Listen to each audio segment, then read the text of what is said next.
Hi guys, Abby here on Being Abby. Yes, I wanted to come on here and let you guys know what that is about.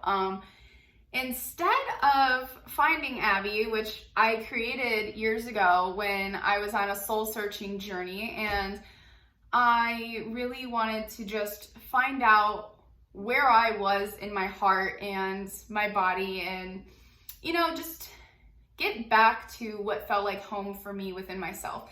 And I did that, and I'm really proud of myself. And I realize it's going to be a life journey of just rediscovering and getting even deeper with what that means. But I kind of started to feel conflicted with this channel, just personally, on a personal level, because I feel like this chapter that's coming up and that I'm existing in is no longer about finding me versus more so just being me. And part of being me is sharing and helping other people build what finding yourself looks like. And now that I can confidently say that I have transferred myself to this state of being where I really feel like I'm being more myself and more authentic than ever, I felt like it was only fair to me to give myself that upgrade in name on my channel. And it was the worst timing because my friend got me this beautiful sign for my channel with Finding Abby on it, but I had already been contemplating this far before I got this sign, changing it to Being Abby, and it just felt so right. It felt so much more right for me to change it to that. So I am excited to embark on this new journey with each other as the being squad. Just full of life and being.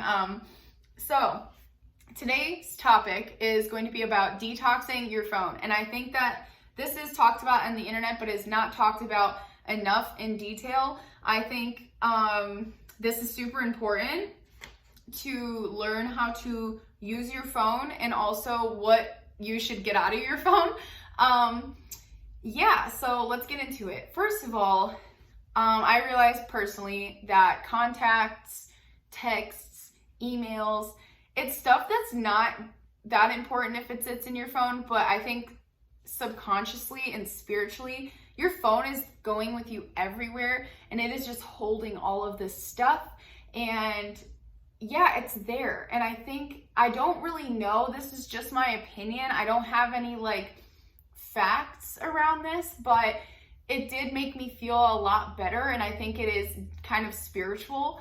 Like, you can't see the contacts and you can't see the things in your phone that are sitting there, but I think on a level, intuitively, subconsciously, we can feel them. And I think going through and reevaluating and being intentional about who has your number, who's in your phone, what contacts do not serve you anymore. I think I used to keep contacts in my phone because I was like, you never know when you're gonna need these people, or maybe you'll reconnect and it'll be awkward if you don't have their number. But honestly, if you're not someone who's super relevant in my life and someone who is adding value, or it's just you're someone that it's more like a business thing, like you're like, you fix something in my house, or it's like someone you call often for a service, you know what I mean? Like, there we go, we can keep that in there. I'm just talking about friends from the past that you're not friends with anymore, lovers, people that, you know what I mean, all of that. Personally, I block and delete anyone from my past that I was intimately involved with, so that's never been a problem for me. But with former friends and someone's calling me, former friends and just people that have kind of came and left through my life, I think clearing out your phone of that is really important, because it kind of gives you a subconscious release, like a letting go thing, and you can kind of close that with that person. So, I mean, if this isn't something that you kind of feel resonates with you, that's fine, don't take it. But for me, if it works for me, I know it has to work for someone else, and maybe someone will benefit from this. So yeah, your contacts. I like to keep certain texts from people, then I don't delete them, but then everyone else I'll just kind of delete. So I think kind of keeping your phone a clear space. Another thing is really not keeping anything in your phone that gives you anxiety. I think anything that starts to make you feel unsettled, whether that's people, like apps, it's best that you disconnect from those things and just release them from your phone, because you want to feel safe. I think part of having technology now and successfully getting along with it and making it an important part of your life is also making it a safe place. I mean, your phone is more connected to you than your actual home. Like, you're always with your phone. So you should make it a safe place, a fun place to be, and make it organized and clear, and make it something that you intentionally use to connect with people, build things, use it as a tool. It's like one of those knives that have the multiple, like a screwdriver, a knife, a bottle opener. Your phone is metaphorically like that. And everything has a function. So kind of going through your phone and being like, what has a function and what helps me versus what doesn't, will be very important for you in clearing out any clutter. Because I think some of us too, when we have so much in our phone, like when you're bored, you're like circulating through things, and like when you clear your phone out, it won't feel as much like that, because you're like, oh, I do this during this time, or I use this for this. And if it's not appropriate for what you're doing right now, or even in between doing things, there's no need for it, and it'll be out of your phone, so you won't be like coming across it and you won't be opening it. So also keeping up on emails and stuff. If you have an email, I think that no one can escape the email life. I don't know many people that don't need email. So if you need it, making sure your box stays clean and you have folders for things, that is really important, because I think sometimes just seeing emails rack up can give you an unsettled feeling.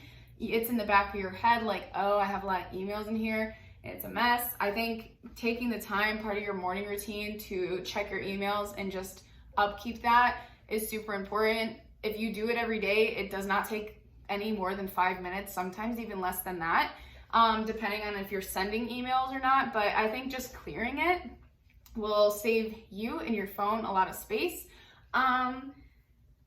Okay, next, getting to know and use your calendar and your alarms to help you structure and time manage your day. I think that some of us, there's some people that are really acquainted with this. It's easy for them to keep a schedule. They're savvy with time. But those of us that are not, or lose track of our time on phones or doing things, or have kind of like unfocused tendencies, it's really important. Like, we have a phone that will help us remember dates, help us remember to like call people, text people, to go do things around our house. Like, we have the capability to use that. And I think that if it benefits you, learning the tool's basic functions and learning how to use them to make your day a lot more clear and higher quality is beneficial. And I don't see enough people using this. A lot of people say they don't have time for certain things, or they're disorganized, or, you know, all these things. And it's kind of funny, like, or they're forgetful of people's names or times to hang out with people. And a lot of people are very disorganized and messy, and they say they don't want to be. So here's this.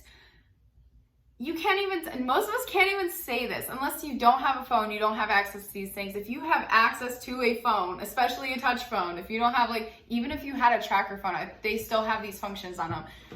There's no reason that it's okay to be forgetful, but nowadays there's really no reason or excuse to being like as disorganized or unhinged or, you know, forgetful. And because we have something to remind us, we have something, so it doesn't have to take up space in our minds, and it actually would bring us a lot more peace, a lot more productivity within our relationships and each other. It helps us remember things that we're probably going to forget. I think getting acquainted with your alarms, your calendar, your notes is a really important way to make your technology be more like a tool for you rather than an emotional crutch. And I think a lot of people rely on their phones as an emotional crutch to avoid certain things in their life or taking charge of other things. And yeah, I think giving yourself some power back and being like, hey, this is a tool for me to get from A to B and get there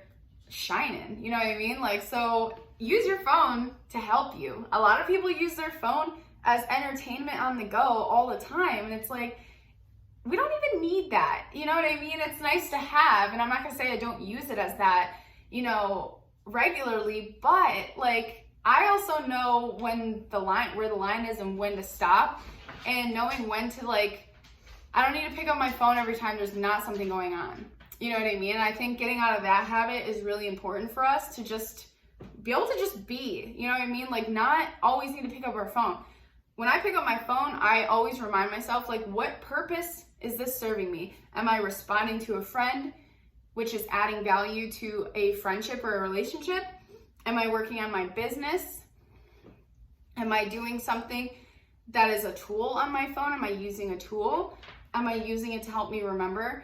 Getting more clear about your intentions of why you're using your phone. And it's okay if you use it as entertainment or use it as something to pass time. There's nothing wrong with that, but I think just picking and choosing when that time is and if it's actually a valuable move for you versus just taking a break from it, and you're not letting it control you, and you're not using it as a crutch because you don't know how to give yourself a break. So I think that a lot of people have toxic relationships with their phone, and I think it really just goes down to intention and getting confident in your discipline with your phone, being able to put it down instead of letting it control you. It's meant and set up to control you. Your apps, that kind of stuff, they're built to keep you on there. And so of course it's gonna be hard to get off, but I think if you build that healthy relationship with yourself and you build that trust with yourself, that you know that you're gonna use your phone for what it's meant for and not let it use you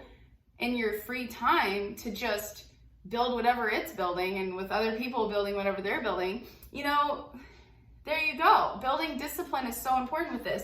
And seeing how people's relationship with their phone is, it does say a lot about their discipline with themselves. And I think that it's okay. It doesn't make you a bad person or, it's nothing to be ashamed of. I think part of me healing my relationship with my phone was also deleting and not letting shame kind of get to me, not feeling super ashamed. I think shame kind of helped to an extent, but I think when I was trying to build better habits with it, just stop being ashamed of myself and being nicer, being like, it's okay, you spent that time on your phone. It didn't feel very good to spend all that time on your phone, but now that we're off, let's go do something that will outweigh the amount of times that you're on your phone, or let's just have a peaceful day. I'm not gonna punish you for being on your phone so much. You know what I mean? It's all about what do you feel is right for you? How can you love yourself to a level of using technology as a helpful thing and a positive thing rather than it being a source of your shame, your emotional crutch, and letting it use you. You know what I mean? So I think, getting acquainted with the tools, clearing out your contacts, your emails, keeping it a safe place that not anyone can just access, because our phones, even though we use them in public, that's a thing that literally people can access you anywhere, anytime, doing anything. So why would you want everyone to have access to you and your phone? So I think really reevaluating what people have access to your phone is so important, because that's even more vulnerable and intimate than even your house. You know what I mean? Your house and your phone are very similar. It's you wouldn't let just anyone in your house saying anything. So keeping your phone a safe place is so important, because that is somewhere that you're literally looking all the time. So and unsubscribe from things that don't apply to you right now. It's okay to sometimes be supportive of things and see things that are good for you and partake in them. But if something becomes unhealthy or starts giving you anxiety and interfering with your nervous system, your routine, your life, and you feel like you might be getting addictive tendencies towards something, whether that is, there's that side of the internet that people have addictions to, but I'm just talking about normal internet actually right now, social media, certain people's pages, certain videos, and podcast.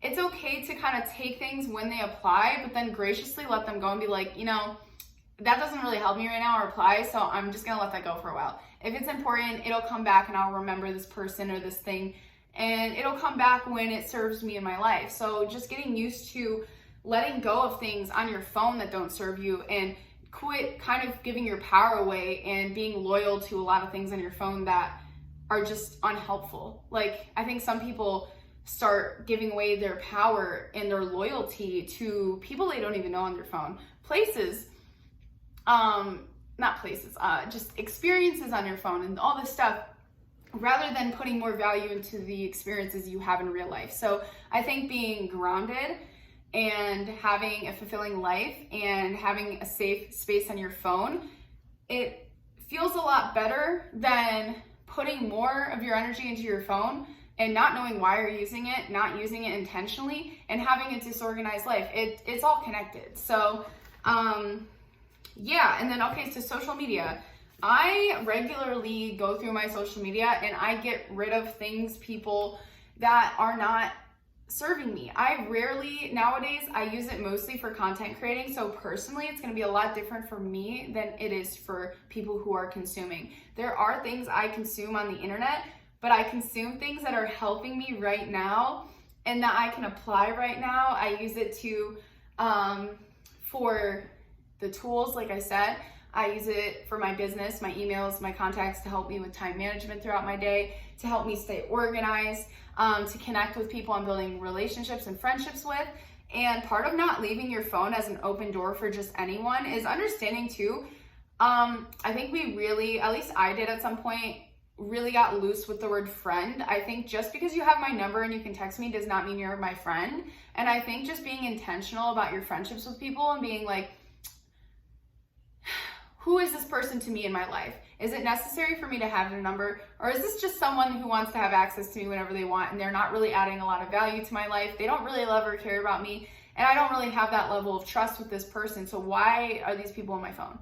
I think giving numbers to random people, it's cool, like if you're making friends but eventually if it's not really taking off, some people just don't need to have your number and they don't need to text you, and they're probably never gonna text you again, so just get rid of their number. Yeah, so making your phone a clean place, just like your home, is really important. I think our phones became such a part of us in this society that if we're gonna have it, we might as well make it a clean, safe place for us. Yeah, because like I follow different prayers and I love different, I'm very spiritual, but I do still appreciate things from religions. And there's just like that one, it's like cleanliness is next to godliness. And I think that when your home's a mess and your mind's a mess, and when you clean your house, your mind gets clear and you're like, wow, I feel like clarity, I feel in control. I think part of that cleanliness in our living environments is a lot of us live through our phones too. Like we also use that. So why would you not clean your phone? Why would you not internally make sure that your phone is a elevated place to have experiences and a healthy place for you? I think some of us think that it's just like uncontrollable. You can't control it. You see, for the most part, yes, you can. There's things that you cannot control, like, ads. You can't control what comes up on certain people's feeds. But like, I know my values, and I think getting situated and writing down and getting clear with yourself about your values, your intentions, and your boundaries. I think having boundaries with the internet and boundaries with social media, boundaries with your phone, boundaries with yourself regarding your phone, and getting used to that relationship and enforcing it with yourself will actually put you in a place. As soon as you see something that's like not aligning with your values, get it off your page, move it. I'm so good with this now. Like if you post something, I could really like you, but if you post something that's like, it pops up out of nowhere, you kind of hurt my trust. That hurt my trust. I don't have to be connected to you. If you post something that doesn't align with my values, I will let it go. Like I will not follow you. I will not subscribe to that anymore. And that's fine. And I highly recommend, I tell you to do that with me. Like if I'm not serving you in your highest way, I graciously let you go. Go somewhere where you're going to be elevated. Like that is what I want for you. That's what I want for myself. So, you know what I mean? I think developing a personal relationship with technology and developing those boundaries is so important. Treat your phone like it's not even just one other human being. It's like the whole community, whole world. So you gotta get clear with your boundaries. And if you're not someone who's very strong with that right now, even with the people in front of you, I think that just maybe you shouldn't be on your phone or social media. Just use it as a tool, use it as communication, and don't do the extra stuff until you can enforce those things within yourself with the people around you and your real life. And then you will have a stronger stance on when you hop on social media, and this, you are able to make it a more controlled environment for yourself. So I think the whole parental controls thing, yes, we use that with kids, we use that with teenagers, but like, we think when we're an adult, oh, I'm an adult, I can see anything, and just because I'm an adult, it doesn't bother me, or I'm old enough to be able to see and consume these things. Just because we are adults and we are responsible enough to be consuming these things does not mean it's healthy for us. That is the biggest lie. I think when you become an adult, all of a sudden all these unhealthy, toxic things are available to us that we have access to, that we should be able to consume because we're mature, we're adults. It doesn't make it healthy. It doesn't mean it's healthy for you. And it doesn't mean you should. Just because you can doesn't mean you should. So I think becoming very clear with how you are interacting with things around you is so important. So yeah, I'm sure I have a lot more to say on this, and I like to go back and watch my videos, and I'll take notes on what I may want to readdress, what beliefs have changed, what I've missed, and I like to kind of freshen things up and bring a new, kind of like a new picture for you guys. I love to paint you guys a new picture and update things. So I'm sure I could go deeper. I'm sure there's things I've missed, but I think that that's enough for today. I really feel passionate about this, and I think that me changing my relationship with a lot of things and making it a healthy one and making it something that added value to my life versus doing things because I feel like I have to, or it's a society norm,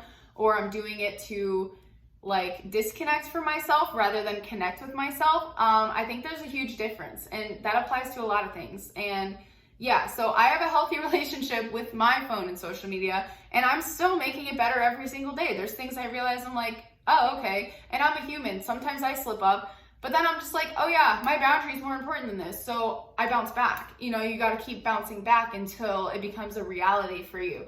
So, yeah, thank you guys for watching. I know all y'all know someone who has a phone that could use this video. So share this video with your fellow phone users, and let's get everybody back on the ground and get our phones, our homes, and ourselves a safe place to exist and something that helps us grow and glow. So yeah, thank you guys for watching. Don't forget to hit like and subscribe and comment something. I love talking to you guys. Seriously, I think communication and talking to people is like a huge part of what the universe gave me to like do on this planet. So I love answering comments.